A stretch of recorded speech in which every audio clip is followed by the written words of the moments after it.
Lewis Brand, standing for the Green Party here in Harlow, here in the ward of the busy ward of Staple Tye. So firstly, why are you standing? Why am I standing? I've been living in Harlow for a vast majority of my life, and I've actually been a victim myself of. So basically, when I lived in Harlow, I was living next door to a prolific reoffending drug dealer, and I'm not talking about Class C drugs. I'm talking about the tough stuff, Class A, and you can imagine the kind of clientele that brings. Unfortunately, because I had a little family, I had to move out of Harlow, hence why my address is in Housestead at the moment. But again, that's only because all the houses in Harlow are so unaffordable that I couldn't afford anything here. So you mentioned there's a couple of things you touched upon there. So for example, crime, how, and antisocial behaviour, so how you would want to be a counsellor and address those problems? Yes, I want to bring them to the forefront, and I want to. It's clear that they're going on here, and there's something that does need doing and acting upon. At the moment, I do believe that it's vastly pushed to the sidelines, and I'm trying to bring it to the forefront and deal with the issue.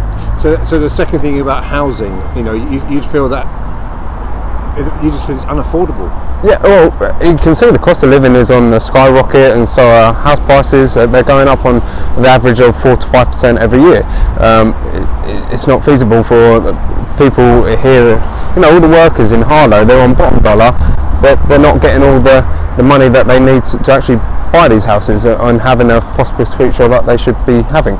Now, when you mentioned housing, the type of housing, I guess there are people here in what you call the permitted developments, places like Terminus House, Shield House and Templefields House, and you're not happy with that housing either, are you? No, we don't agree with HMOs, and we don't agree with office housing. We awfully refer to them as slum housing, because that's exactly what they are. A prime example, as on early hours Tuesday morning, there was a fire on Riverway Foods. And you've got office housing literally just a stone throw away from there. Luckily, in this instance, there was no children or families that were seriously injured through smoke inhalation or other such sorts from the fire as a result. But again, we should not be having office housings, especially in an industrial area, where any kind of accident can happen, and action needs to be taken now to prevent anything happening in the future. Do you think it's a massive fatal accident waiting to happen? Potentially, yes. As a prime example on Tuesday, that could have gone either way, but luckily in this instance it didn't. You seem to be a strong team. There's 10 of you. You're working. Are you enjoying the campaigning so far? Oh yes, we've been out in force. We've been out knocking on the doors. We've been meeting residents at the weekends. It's been fantastic. The reception we've been getting on the doorsteps, people saying they're going to vote for us, and how they're unhappy with the other parties in the town, how they feel like they're not being heard and they're not being spoken to or listened to, and they're just being totally and utterly ignored. How are you going to gauge success? Well, obviously we're not here to sit on the sidelines, we're here to win. We want to win, we want to obviously put a change into Harlow, a positive change, one so where the residents do feel like they are heard, and we obviously we work hand in hand. The residents tell us what's wrong and we fix it for them. Do you think that words like climate change, COP26, have become much more part of people's language than say a couple of years ago? Yes, I do. Obviously you can see what's happening along in Harlow, and over the past couple of years you had the floodings, and you can see Europe flooding, and it's happening everywhere, and you've got Australia setting itself on record bushfires. The planet is warming, and we do need to start taking action. And do you find you've had a warm reception? We were just saw two people just outside Lister House in the surgery, and you met two people. Do you think, as Greens, you've had quite a warm reception on that? Oh, absolutely. People have welcomed us. I've been talking a couple of examples of residents that I've been speaking to.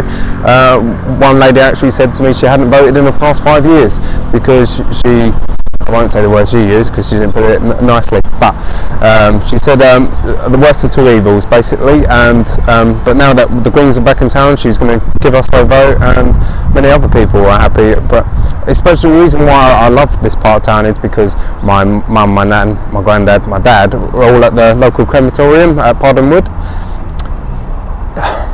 There's people that have lived here all their life, and they feel like this part of the town is definitely neglected because it's not. This is the voices of the residents, that this is not situated close to the town centre, so they feel like this area is deprived. And this is the first time 10 Green candidates have stood.